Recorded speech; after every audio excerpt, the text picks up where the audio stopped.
Alright, hello guys, welcome back to the Absurdium.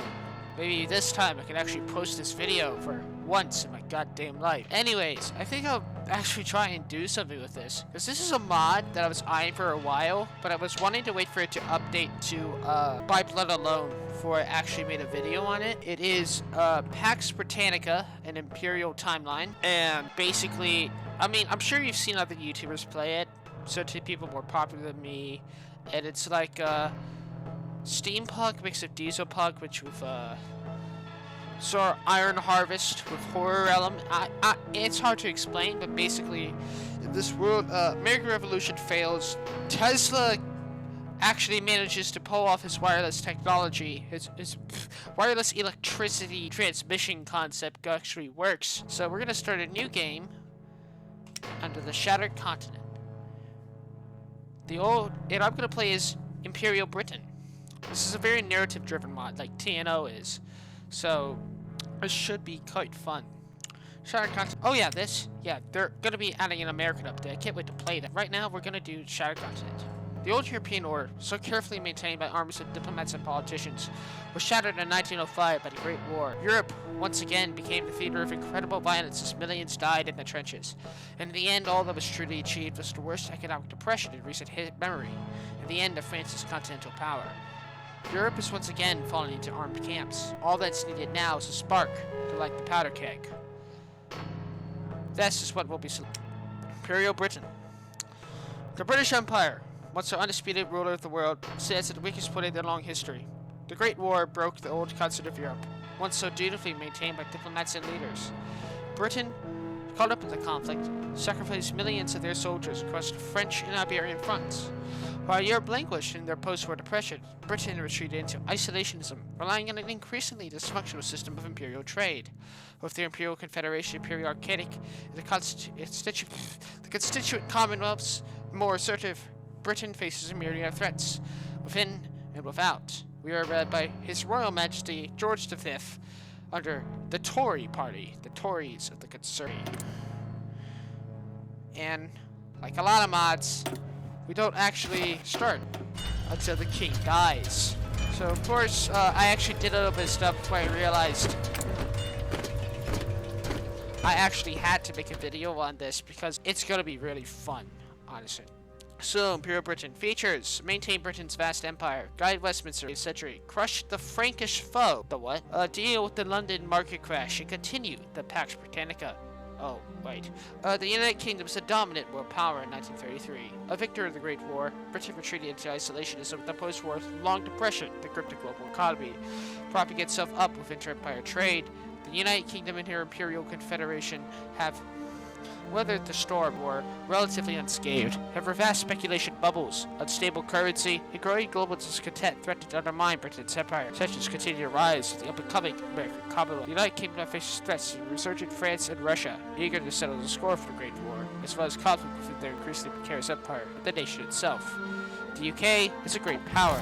It enables to prevent audio, and we will not break the mod. Oh yeah, we are Britain. We are British, mates. Fancy a bottle of water? I'll stop. Damn, I thought there was Bentley Butler in this. So yeah, they are already creating stuff for the new shit that they're gonna put here. I swear, he was there. He was here. Bruh. Oh look, there's our canal. Yeah, we're building a canal. Megacorps. Oh.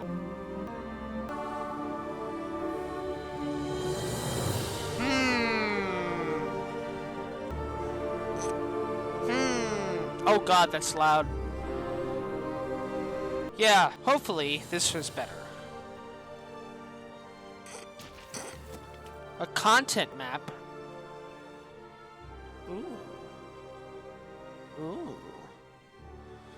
Ooh, very nice. Civilization? Oh, right, so our spirits. We have post-war pacifism.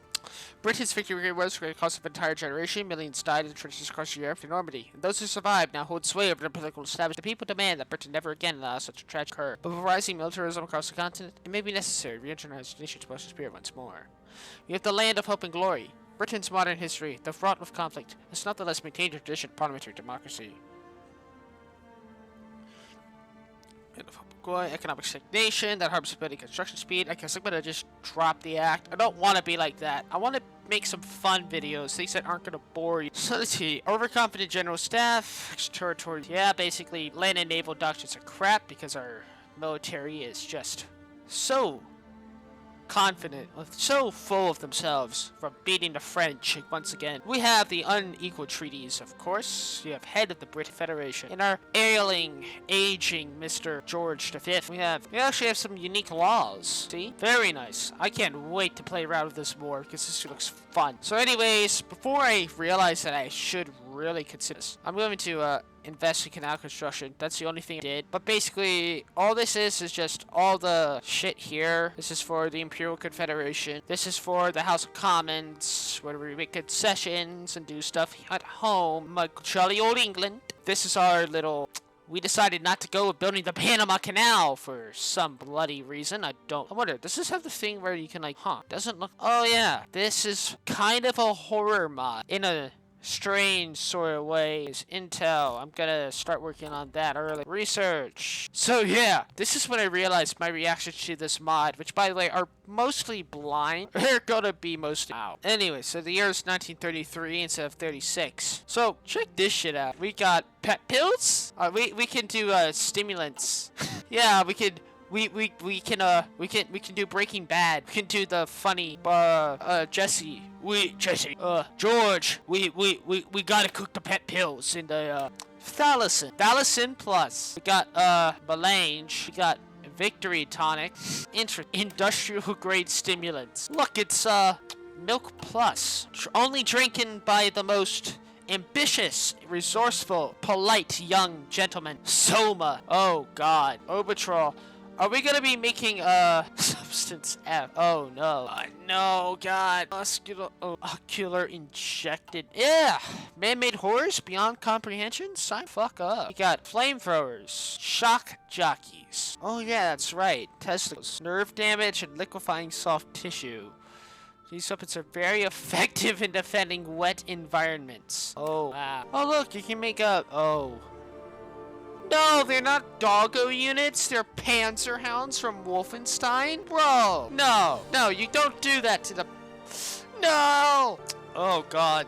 Well, I should you know what? I need to stop worrying about this. I need to go look. Automex. Oh, yeah. They got Iron Harvest shit. Very nice. Artillery. Nuclear artillery. All... Failed catalog. Oh, fuck. Neuron activation. Hard suits. Ooh. Razor maidens. Oh yeah, this is what I saw Tommy K make. Jet troopers.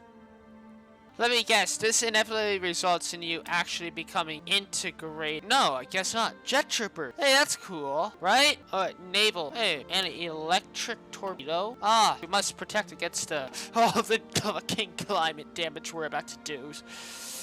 Yikes. We got air. Oh. Teleforce. Heavyweight teleforce. Intrasonic uranium engine. That escalates. Alright, where's the production? Oh my god, the cast is literally a saucer. Hate it. I fucking hate it. Okay, electrotech. Oh, atomic weapons. Terror weapons. Live. Okay, that's artificial ego death. What? No gay bomb? No gay bomb? No! Laboratory conditions for germ growth. Oh, I hate it. Industry, please. Just give me my basic machines. Oh, wow, we actually have quite a... I guess we'll start with mechanical computing. Then we'll go down, basic construction. Does this escalate? No, it doesn't escalate the same way. Alright, well that kind of sucked. Right, what can I do here? Ooh. Do I do that shit?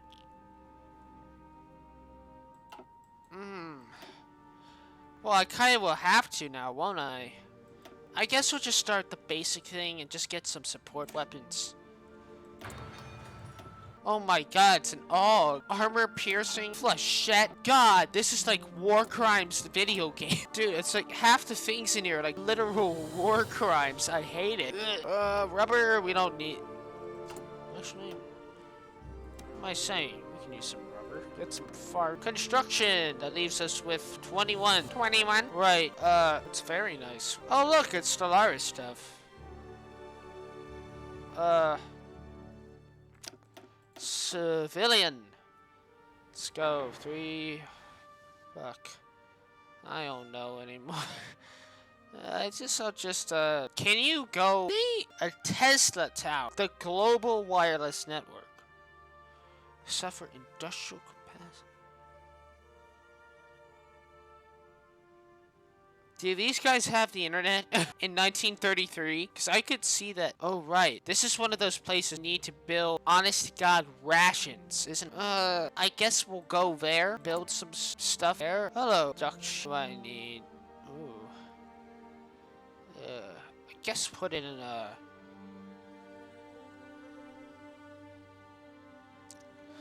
why do we have 2? Is one of these carrier fighting close cast and neighbor? Yeah, like, I was gonna say, what are you doing? We already have that. Guess we'll just up those rations out. As for dockyards, I mean, come on. We gotta have dockyards. What are we? We're Brits. Can't not have a dock. Can't not have a big-ass navy. So wait, hold up. What do we got? We gotta keep expanding. Let's see. What are our current shirts? I mean, what do we have? What can I... Battleships. 9 battle heavy. 7 destroyer. 31 subs. I think we'll focus on some battle. That class. Hey, look, it's a Smith. Yeah, that's add a line for convoy specific. That'll work. That'll nicely. Let's see. We have dish. This looks scarce.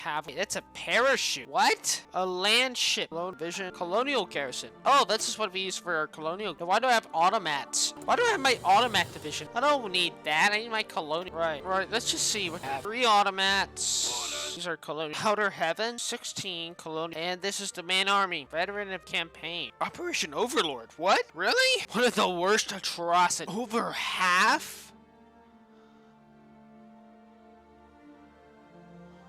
Ooh. War hero. A ranger. Questionable method. Is there any other thing? Oh, look, it's Montgomery. Do any of these have any descriptions or not? I guess they don't. Some commanders. Wait, is that a picture of...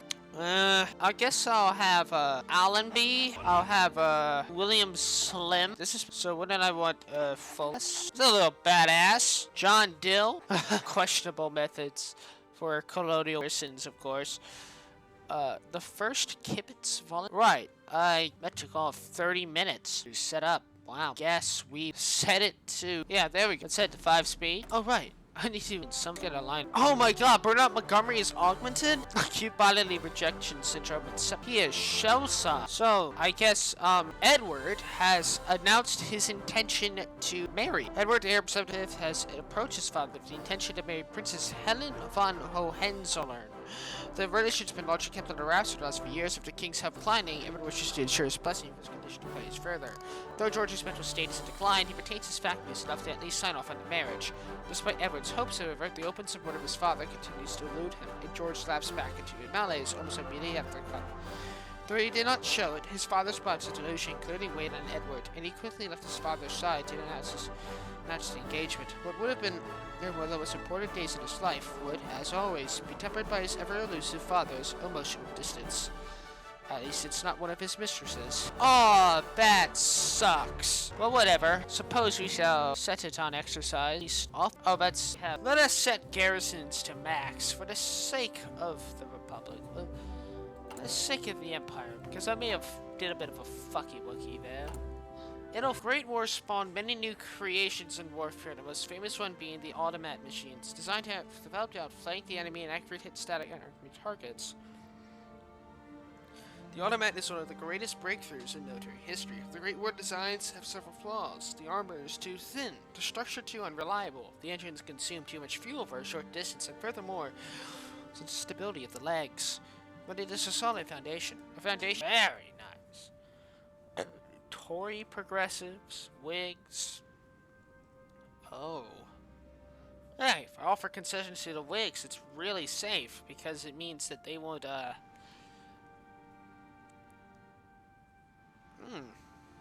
You know, it seems that was a lot of support. King's health. Declining health of the king is no secret among the royal family or the government.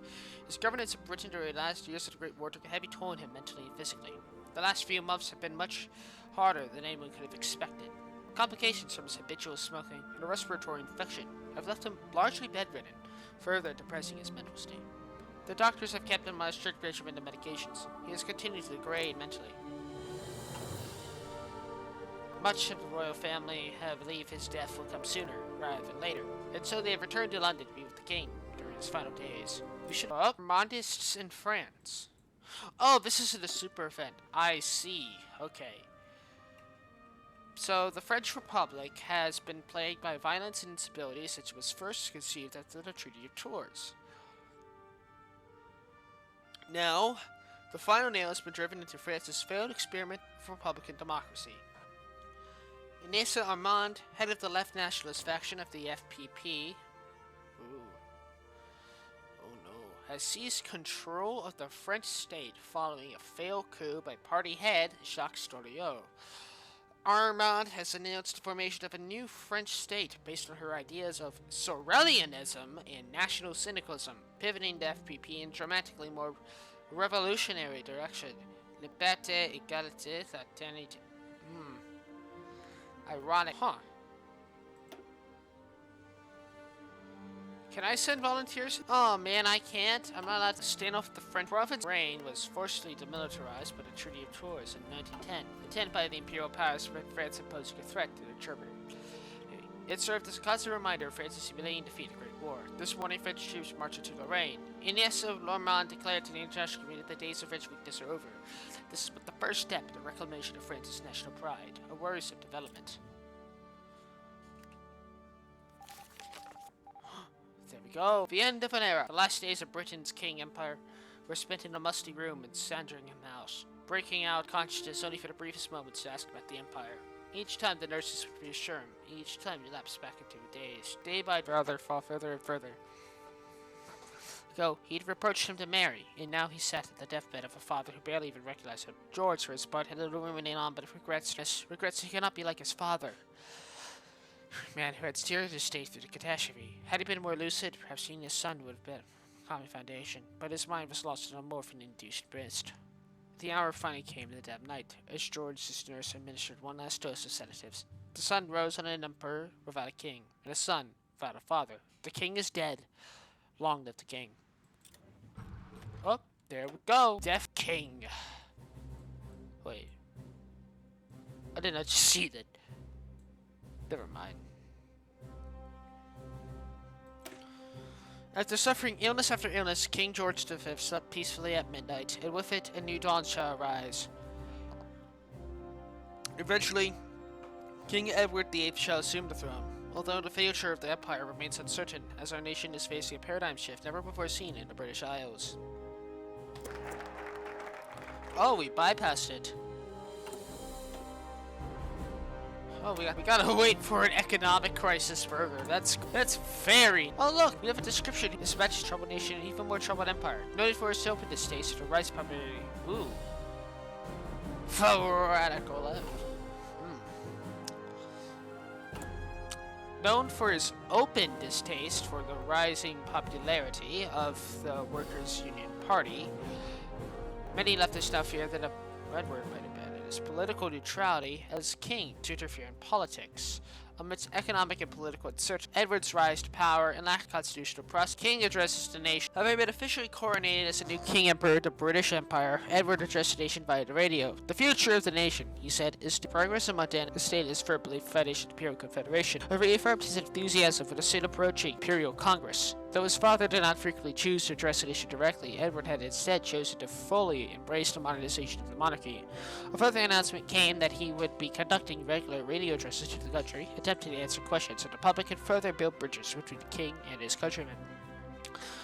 With wide support for the public, though some of the left grumbled about Edward's seeming intention to re-emphasize the monarchy in British politics. For king and country. Oh, would you look at that? So here's the Imperial Confederation. This is our little faction we have to deal with. Basically, we're gonna have to deal with some reforms of it. It's currently neutral. It's probably where the century reforms by the British Empire together. Initially formed following the Acts of Autonomy of the Great United Dominions, the Confederation has gradually expanded to transform the Empire into supranational nations united beneath the British Crown. Right, so we're gonna have to crap. Let's promote some, Imperial conservatism. Nice. Oh, look, get a optical agent from Harold Philby. Ooh, I am loving you, good sir. Karanidi Lee. You, my friend, are going straight into France.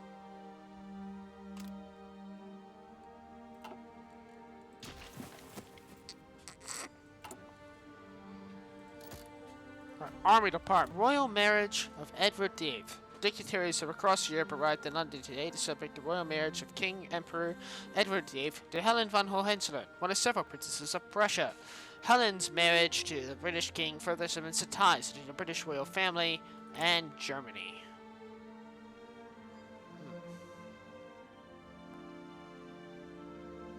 Oh boy, are you sure about that? Well, another member of Germany's ruling royal family, the Habsburgs. Helen's descendants of the Hohenzollern family of Brandenburg, Prussia, is no less prestigious. More importantly, the Hohenzollerns' Protestantism is much less of a barrier to a royal marriage than the Catholic Habsburgs. The royal family wasn't already German enough. Military factors. Are we doing all right? What's the resistance target? Because something about this doesn't seem... God, I wish I could send some... Can I do a Lend-Lease? No, I can't. No! Oh, I can boost party popularity? Oh, wait, no. Edison introduces mining in. During a telescreen press conference earlier today, representative of Edison Imperial Electric announced plans for new mining androids to be introduced across the British Isles. These androids have minimal human involvement, but dramatically improve safety in mines by reducing the potential loss of human life. The droids operate through a series of remote wire networks that allow them to maintain power even deep underground, dramatically reducing cost and upkeep. While the British Coal and Steel Corporation is not competent in development, the English and Welsh coal miners' unions have caused uproar. They claim that these androids are little more than a cost-cutting retaliation by Edison Electric for last year's general strike. The WEP weighed in on the issue as well, claiming that these sorts of automation changes are increasingly threatening the jobs of the British people. These are keeping our good British workers safe. Good British workers safe. Oh, these guys don't like us at all. Why would I? I'm still able to maintain a plurality, aren't I? Right, we'll handle that when we get next focus, because I like doing this sort of nice. I love how this is. I didn't want that to happen. Edison Electric lails inbound. At least since Edison Electric introduced new mining droids, there's been a lash of layoffs across coal mines across Britain. A large number of mines brought out by Edison Electric in the last decade have had nearly 2/3 of their workforce. Oh shit, that's a lot of people not being able to mine coal. Edison representatives say that the change is due to reduced need for a large human workforce in mining ops, although the miners' unions claim the move is yet more retaliation to break the unions. Fuck. Fights broke out in multiple mines between Edison security and British workers, and escalating to a full-blown riot at one mine in Wales. Workers subdued guards and proceeded to burn or dismantle the mining droids for several minutes until police intervened. Oh no. No! It's bad. No, what are you doing? No! Wait a second! Hang on! What? The Wu-Chang Revolution. The Chinese people have only family and clan solidarity. They do not have national spirit. They are just a heap of loose sand. Other men are the carving knife and serving dish. We are the fish and the meat. Sun Yat-sen. The flame of the Far East is lit. Oh.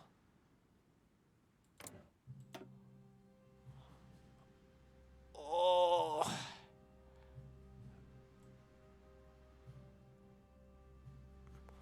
Now that's really crazy. I guess they have a radio station for supervision. Hello, Sai-eh. How are you, Sai-eh? Oh right, you guys don't have anything yet. It's a National Revolutionary Alliance. What do you mean these guys are the Kuomintang? I want the Kuomintang. Hey, can I send volunteers to these dudes?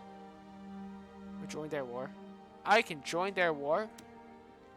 They will not accept. What? I see. It's kept at a local level. Revolution. It's a liberal. It's the liberal Vietnamese revolutionaries. And then to China. China's instability has finally reached a head. The central government has broken down due to factionalism and instability. Provincial warlords now control fiefdoms across the former empire. Some seek to restore the old Manchu monarchy, while others seek to restore the republic under their own banner. Famines, disease, and social collapse plague the countryside as warlords battle for the scraps of once proud Imperial China. China's days is even a de facto great power are over. The empire, long united, must divide. Anti-automation riots in Cardiff. Anti-automation riots have begun to escalate across Wales, with the most intense being the cities of Cardiff and Swansea. Rioters have been pillaging local shops and destroying any androids they can get their hands on. Uh-oh.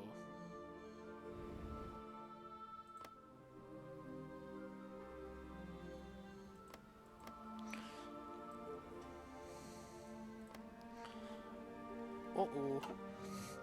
Rioters have been pillaging local... Even the augments are under fire, and local constabulary have reported multiple assaults, and even a murder of a veteran with an arm replacement. Emergency personnel in the area being stretched thin, and Parliament is demanding to respond to current circumstances. The local home guard garrison is available nearby and ready for deployment. This is a military...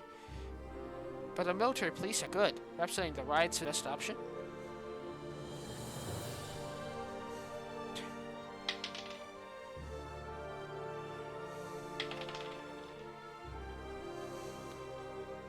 This is getting out of hand. Oh man, that's another political power gone.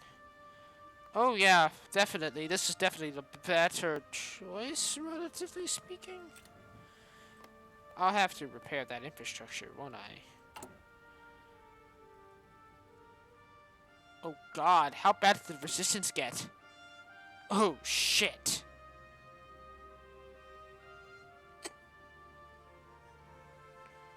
Oh my god, bro.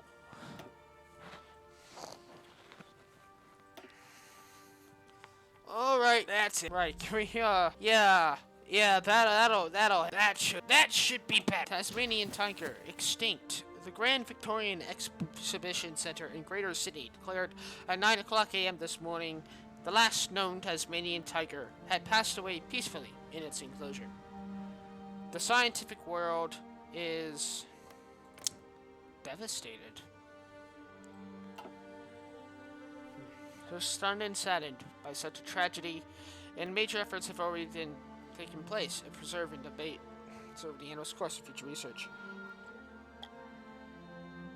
The last member of the fly-the-scene species group is officially extinct. The Grand Victorian Exhibition Centre has planned to resurrect a statue of the animal to replace an empty enclosure. Such a shame.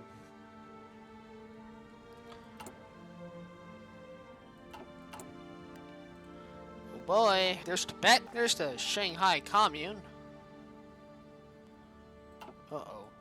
Cardiff and Swansea in shambles. Due to the refusal to intervene in the ongoing crisis in Wales, Cardiff and Swansea suffered... oh, shit. Local constabulary were able to bring the riots to an end, but at considerable cost. Over 100 have been left injured. Multiple fires have severely damaged the center. An anti-automation sentiment has exploded across the Isles. Perhaps we should have intervened. Well, my government just fell apart. Ain't that fun?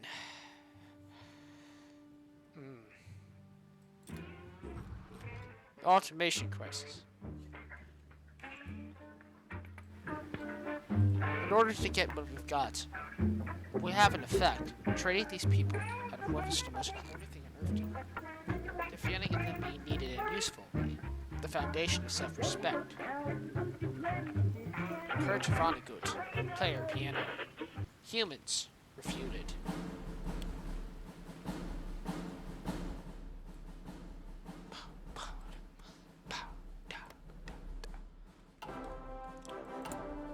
The Imperial Automation Crisis. Following a company-wide initiative to increase automation, dozens of Edison mines were shut down. A kingdom of protests, riots, and civilists followed suit. In the situation, the British government's response to the source meant to quell the unrest, but how they will handle the crisis or their response to the Edison Corporation remains to be seen. They took our jobs. So who is this Edison Corporation? The Edison Imperial Electric Company, or its subsidiaries. So the Edison Imperial Electric was founded in 1880 as Edison Industries in London as part of our electrification incentivization program. While initiating a concern of electrification, Edison grew throughout the Second Renaissance to control vast portions of the British Empire's wireless infrastructure. Over time, the company diversified into various other fields, establishing the Edison Arm Works and Edison Medical subsidiaries in the early 1900s. As of 1933, the EIEC is the largest corporate entity on the planet, rivaled only by Tesla Electric Works. It commands whole ranging from mining and manufacturing and munitions. At one time, power today, entire Commonwealth of Carnegie. What? Oh, would you look at that? We got Kashgaria, the Kumo Khanate, Tibet. We got the Shanghai Commune. Whoops, my anarchies. Picking up, the Prime Minister acknowledged the fact that his policy of economic isolation and his ignorance of British reliance on German demand has caused this crisis. Cried Major Clement Attlee, leader of the opposition. Prime Minister Douglas Haig just sat disappointed on his bench. Attlee was a fine soldier and would have made a fine Tory, yet he had given win to the whims and wishes of the socialists, calling themselves the masses. How could they not see that his policy of economic imperial isolationism kept Britain from suffering during the last 20 years? How could they bypass this mere fact? To make matters worse, Haig heard the murmur of support from his own side of the House of Commons, which deeply troubled him. Haig, although knew he could not abandon his sacred duty of ministership, so he rose and spoke. As long as the people of this great nation has faith for the national coalition, then they shall know that we will fix this slight economic cripple like we did the last time under this government.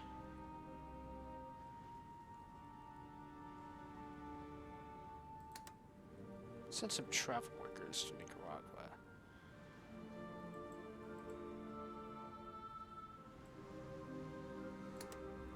You know what? Fuck it. We're gonna do all of it.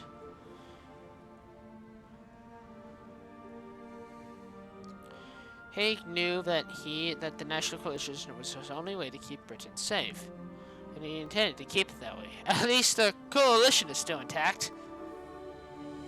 Right? Oh no. The coalition collapses. Haig sat with his aide and advisor Edmund Blackadder, and more importantly, a trusted friend since his times in the military. Haig knew what was coming. Only Blackadder had the guts to tell him bad news to his extensive friendship with the former Field Marshal. Douglas, this morning more than support, left the Whigs and National Coalition, refused to pledge their support to our party's combined effects to make the National Coalition defunct. Haig sat there dumbfounded. They dare betray him in Britain's hour of need. Haig grasped his left breast with her sudden pang of pain forming inside his heart. A sudden occurred when he heard of the casualties in the Iberian campaign. His scar not yet healed. Are you all right, Douglas? I gathered with concern. Haig nodded and grasped the table of support for looking at his trusty confident ring. Oh, for God's sake. Oh God, just in time for the general election. Ain't that lovely? Fuck. Oh no. The general elections will begin shortly.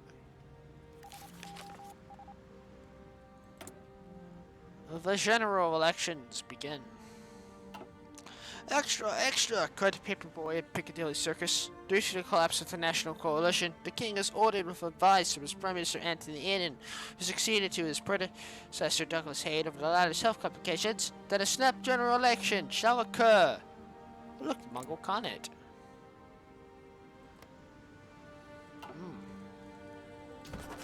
Airy noise. Chucky. The paperboy was selling well due to the sudden news above Haig's deterioration in health, and Ian's first act called a snap election to test the British public support in his new role as their Prime Minister. The paperboy looked around after a brief respite of shouting and sounding to see London bustle and activity.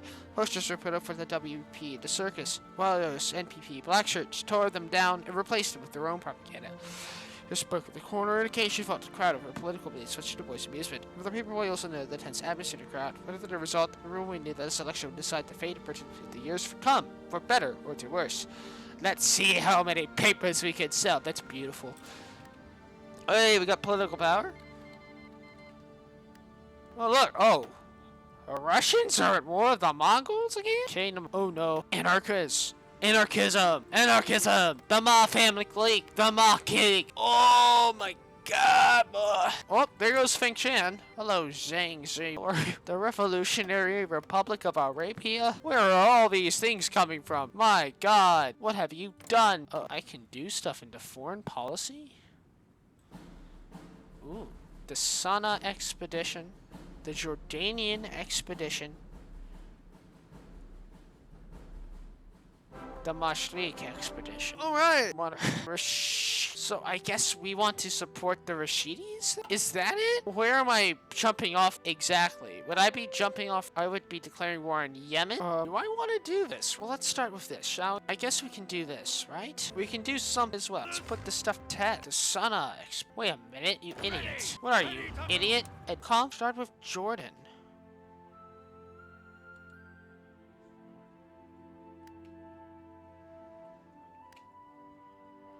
General election in Scotland. Due to Scotland being the least populated area in Britain from Wales, which is associated with Northern England, the region is normally first to declare the results of the general election. Scotland is a major battleground state between all parties in the general election. It is expected that the Tories would lose majority. The results have just come through, and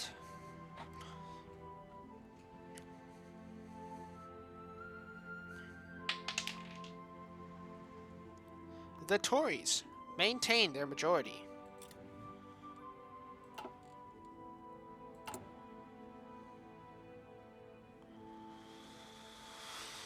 This is getting out of hand. Fuck, damn, I missed my goddamn chance. Well, fine then. We'll go back to Yemen. The rise of the swing scene. British propaganda has always emphasized the so-called mixing pot of the empire, and no development demonstrates this further than the growth of London's underground music culture. Heavily influenced by immigration from the Americas during the Bleeding South, swing music has become a craze among Britain's youth. Emphasizing big bands, trumpets, and string compositions, swing music developed as a local phenomenon among Black American immigrants and soon mixed with the cultural milieu of Great Britain. Taking influence from everything from German orchestra to local folk tunes, the development of swing music in Britain has birthed something wholly unique, and despite the best efforts from more centers, it seems rowdy kids can't get enough of it. You like jazz? The British Surrealist Group. Established in 1929, the British Surrealist Group finally organized their first official showing in London to a select audience. During the event, the group unveiled a series of pieces alongside a lengthy document detailing the so-called Doctrine of Inexplicability. In Britain, the Surrealist movement remains nascent, but since the late 1920s has been greatly expanded by the introduction of French and Spanish exiles. Sees the Spanish painter Salvador Domenech, whose bizarre piece is said to be formed the backbone of the group's published manifesto. Largely, this is a rejection of post-war British art culture, which had shifted towards realism and darker themes as a reflection of the country's economic malaise. Surrealism, rather, rejects the idea of realism, and instead focuses purely on the fantastical. This garnered both praise and criticism, as both more traditional voices in art world decry the concept as art without meaning. Are we cool yet? Oh no. That isn't good. Right. The general election in Northern England. North England is a land of rolling hills and faith, mixed with the industrial struggle of factories and workers. The Tories managed to hold the North in the previous election, a paradox in itself considering how most of the areas are poor workman areas. However, the Great Slump, the North is up for grabs for all parties, including the NPP, where the masses are starting to lose faith with the WP and Conservatives. Outcome, it's expected that most of the North will swear allegiance to only one party.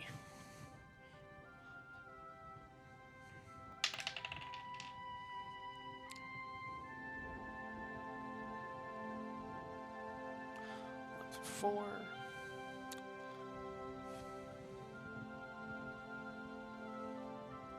The NPP surprisingly gains the loyalty of the North.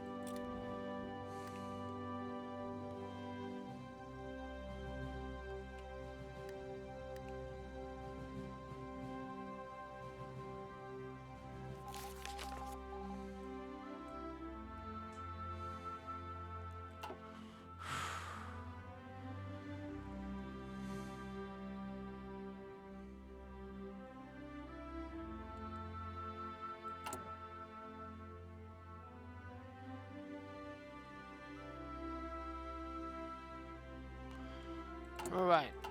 Russia and Southern England. The south of Great Britain is the heartland of not only Great Britain, but the entire empire itself.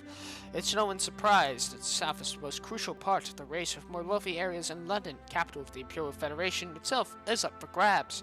In the last election, the south was split almost entirely between the Tories and WP, with pockets of NPP in more conservative remote areas such as the country. However, experts predict that the south will only go to one party, which will pave the path for victory for that victorious party.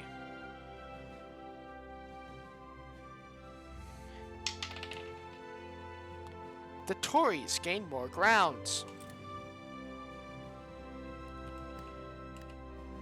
Mount Everest has been conquered. In a stunning act of bravery and ingenuity, adventurer George Leigh Mallory and his crew have successfully surmounted Mount Everest after spending more than 6 months in the Himalayas. Mallory's arrival at the summit is one of the greatest accomplishments of exploration since the Andre's conquest of the North Pole in 1897. Mallory's and his team has received a hero's welcome in England, with numerous radio and telescreen interviews detailing the harrowing journey. With a now charted path to the summit, scientists believe a relatively safe, reliable expedition to Everest may be possible in the future, an achievement for all mankind. The results of the election. Finally, all seats have been elected, all the votes counted, and the King Emperor is secretly informed beforehand about the election. Britain secretly waits for the final result. The Empire holds its breath on who the new King and Castle is, and the world watches concerned eyes on its current informal ruler. And the winner is... the Tories win the election. Anthony Eden, the Prime Minister who succeeded Haig and called the snap election, strolled to the Carlton Club, the informal home of the Tory party. Eden was pleased to see the grins on his fellow MPs' faces. Many of them knew, due to the resounding success of this victory, factions to the Progressives and Turtle stood side by side inside, cheering him to a seat at the head of the state, all anticipating a speech on the Tory victory. His victory. As he approached his chair, he stood graciously and began speaking. Honored friends, many of you called me the Mad Gambler when I called the general election. The room chuckled at his remark, but they knew he was giving them the slap in the hand they deserved when they called him out for his rash action for calling the election. Eden continued.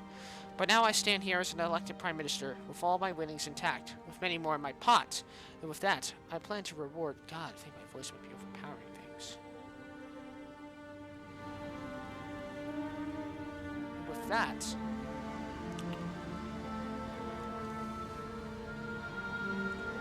I plan to reward the public's faith in us by building them a better Britain for a better people. This speech was short and snappy, but the room applauded and stood in triumph to Anthony's victory. But deep inside, Anthony held fears of fame in his country, and more importantly, the party. Eden's gambit has paid off. Sir Eden, Oliver Stanley, James Stanhope, and Samuel Moore. Right? Hey, very orders! The King's agenda. Bruh. Senate general election. Though many believe that the Tories would be swept out of power in our mission crisis, it seems the late Douglas Haig's party's bid to already maintain their majority in Parliament. Having defeated the absurd MPP and WP, the Tories have, at least for now, controlled the British government. Now it falls to the Tory party leadership to choose a new Prime Minister and form their government. With many blaming the automation crisis on Haig, it seems a change in course of the Tories is necessary. Good luck. Right, so where do we start? Have the London general elections have been completed. The automation crisis is in swing. And of course, here's the... Oh, I see. That's something that the king can do if the king decides to, coup.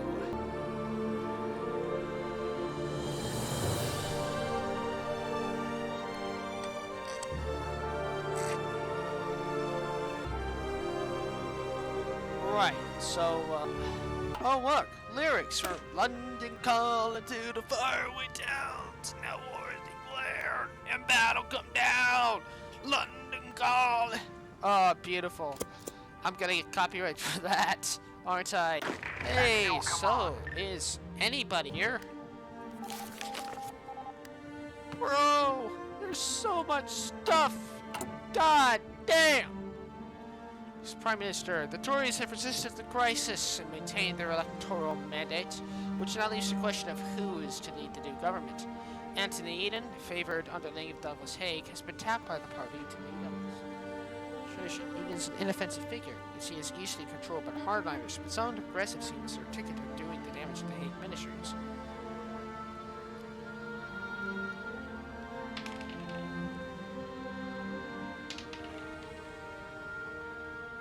Eden informs his government of the Hague Doors.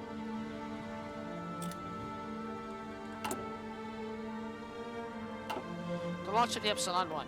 We've received some interesting news from Carnegie, where a think tank founded by the EIEC and Carnegie Steel was able to launch a small rocket containing a similarly small radio-operated drone. While the launch itself was only a minor success, the researchers proved the potential for launching a functioning satellite into orbit. Furthermore, may very well mean the potential launch of a living human being into orbit. It's become clear to both ourselves and our rivals at the continent that this launch can't be let to go to waste. Britain's frontiers came in Africa and America, so we ensured that we secured ourselves in those regions. Now, however, we have a new scramble on our hands.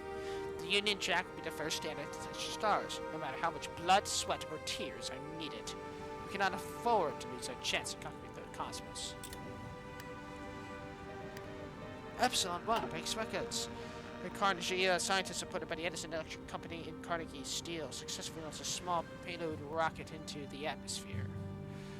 Though the rocket ultimately burnt up on re-entry, the initial success of the event has rocked the scientific community. Both Britain and Russia have announced their plans to establish formal space programs during the race. To achieve scientific dominance, many fear the prospect of militarizing orbit may have deadly consequences. This will have major consequences, by the way. But, oh god, the orbit wars? But please, just... Orders! Finally, we got somebody there.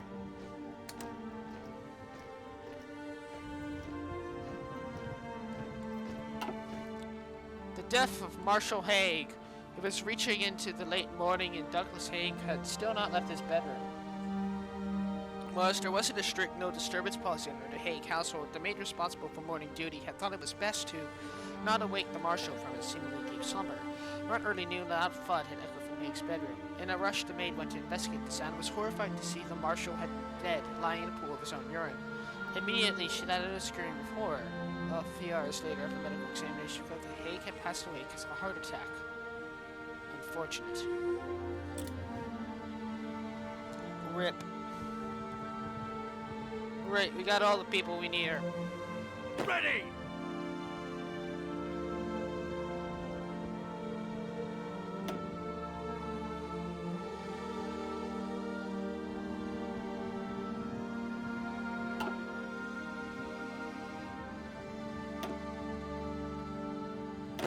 Orders! Ready, sir! Ready, sir! Right, we got all front. Listen up! We'll have Nicaragua.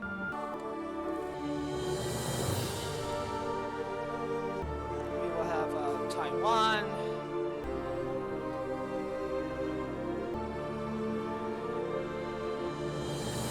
Madagascar.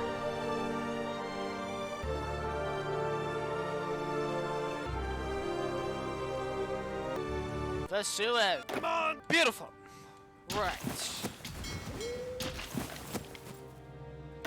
How can I serve? Now that I don't expect him to have that much.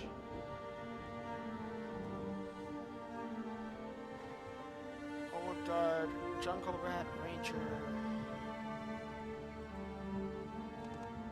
Adaptable.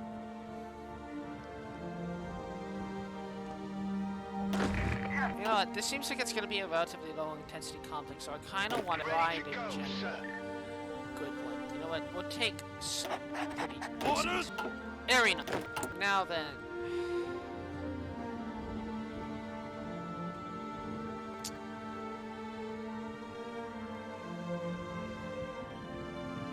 Oh boy.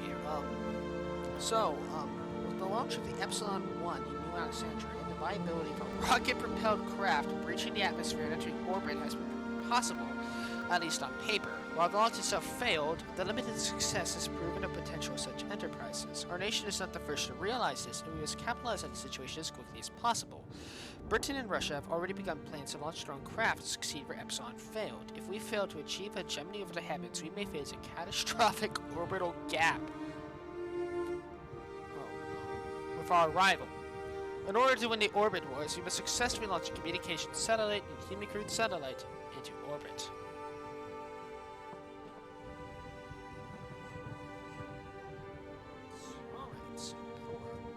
Hold up. What is this? Okay. Huh. View component part. Install a stellar research module. Are you telling me that this is basically... Is this KSP but in Hearts of Iron 4 with horror elements? Holy.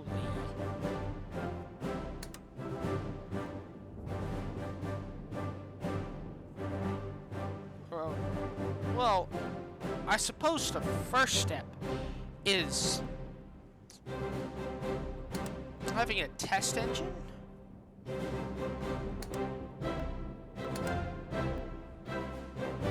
What? What happened? Right. Okay, let's start with this, shall we? Engine part. What? Basic test. You want a solid fuel component. A stellar research module. Right. Let's,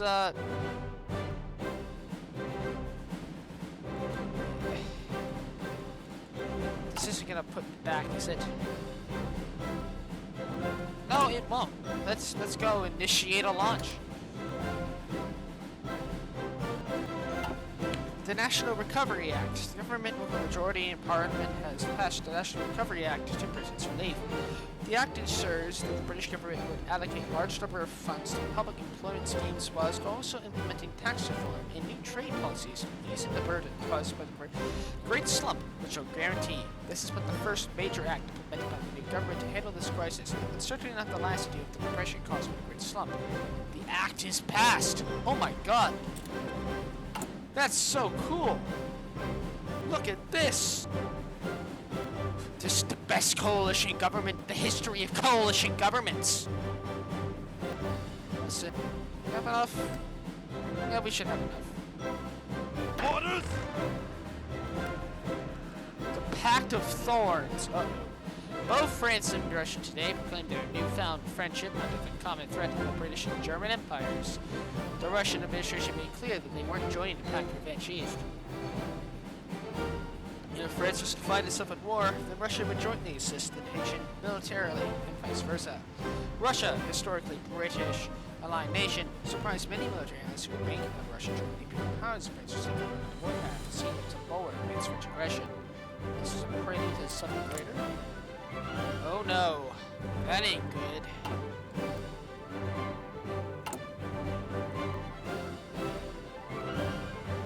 Wow. I mean, we're gonna be bombed to shit and dispersed. Hey, support. Oh, God. No. Right. I'm